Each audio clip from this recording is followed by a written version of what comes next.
ਸੁੱਖਾਂ ਦਾ ਬੇਲੀ ਹਰ ਕੋਈ ਬਣਦਾ ਤੇ ਦੁੱਖਾਂ ਦਾ ਬੇਲੀ ਕੋਈ ਕੋਈ ਬਣਦਾ। ਮੀਆਂ ਮੁਹੰਮਦ ਬਖਸ਼ ਰਹਿਮਤੁल्लाह अलैह ਲਿਖਦੇ ਨੇ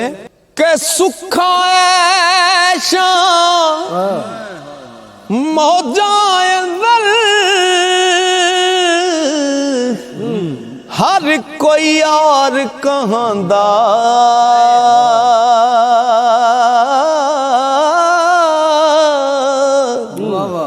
ओ संगी सो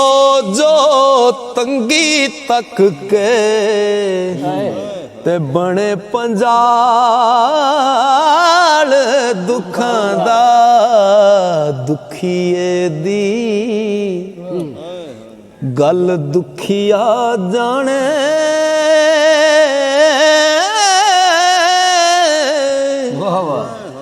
सुखिए नू की खबरां